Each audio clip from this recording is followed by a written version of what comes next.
আসসালামু আলাইকুম। Microsoft power point presentation দিয়ে তৈরি করা একটি স্কোরবোর্ডের সাথে আজকে আমরা পরিচিত হব। চলুন দেখে নেওয়া যাক। এটি হচ্ছে ডিজিটাল স্কোরবোর্ড, যেটি আমার নিজেরই ডেভেলপ করা।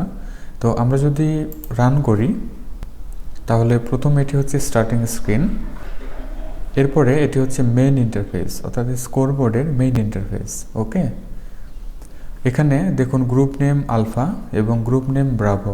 ঠিক আছে, আমরা যদি কোনো স্কোর এখান থেকে প্লাস মাইনাস করতে চাই সেটি করতে পারবো। লাইক আমরা যদি মাইনাস করতে চাই তাহলে দেখুন মাইনাস হচ্ছে, আবার যদি প্লাস করতে চাই তাহলে প্লাস হবে। ঠিক আছে, অনুরূপভাবে গ্রুপ ব্রাভোতে যদি আমরা মাইনাস করতে চাই মাইনাস হবে, যদি প্লাস করতে চাই তাহলে প্লাস হবে। ঠিক আছে, আবার যদি দুটো স্কোরকে আমরা রিসেট করতে চাই তাহলে দেখুন একেবারে জিরোতে চলে আসছে। আবার যদি এই প্রেজেন্টেশনটিকে আমরা ক্লোজ করে দিতে চাই তাহলে এখানে ক্লোজ বাটন রাখা হয়েছে, এখান থেকে আমরা ক্লোজ করে দিতে পারবো। ঠিক আছে, আচ্ছা, যদি গ্রুপ আলফা যদি চ্যাম্পিয়ন হয় তাহলে এইখানে দেখুন একটি শ্যাডোর মতো শেপ দেখা যাচ্ছে। জাস্ট এখানে যদি ক্লিক করি তাহলে উইনার্স আমরা দেখতে পাচ্ছি। ঠিক আছে, এখানে তার পিকচার আমরা অ্যাড করতে পারবো।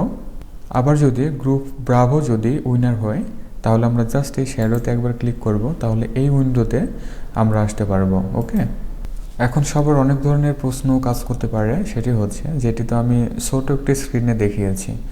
হ্যাঁ, আপনি যদি এটি অনেক বড় স্ক্রিনে ডিসপ্লে করেন তাহলে এটির যে রেজুলেশন আছে এটি ফাটবে না। ঠিক আছে, অনেক হাই রেজুলেশনে তৈরি করা আছে এবং ফন্টের সাইজগুলো অনেক বড় করে দেওয়া আছে। ঠিক আছে, আপনি লাইক প্রজেক্টরে আপনি ডিসপ্লে করাতে পারেন, সমস্যা নেই, অনেক বড় সড়ো আকারে ডিসপ্লে হবে। ঠিক আছে, এটি মূলত তৈরি করা আছে অ্যাডভান্স লেভেল ভিবিএ কোডের মাধ্যমে। ঠিক আছে, আমরা চাইলে খুবই সহজে কিন্তু এডিটও করে নিতে পারবো। ঠিক আছে, লাইক আমরা যদি কোনো নেম এখান থেকে এডিট করতে চাই তাহলে দেখুন এডিট করা যাবে।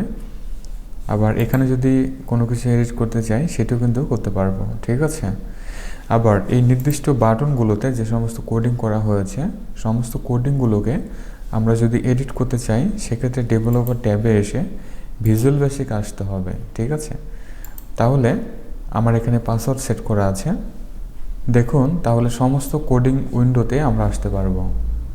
আপনি চাইলে মাইক্রোসফট পাওয়ার পয়েন্ট প্রেজেন্টেশন ব্যবহার করে এই ধরনের একটি স্কোরবোর্ড তৈরি করে অথবা এই স্কোরবোর্ডটি নিয়ে আপনি ইউজ করতে পারেন। তাহলে ভিউয়ার এতটুকুই। ভিডিওটি ভালো লাগলে লাইক, কমেন্ট এবং শেয়ার করবেন। যারা চ্যানেলটিকে সাবস্ক্রাইব করেন নাই প্লিজ সাবস্ক্রাইব করবেন।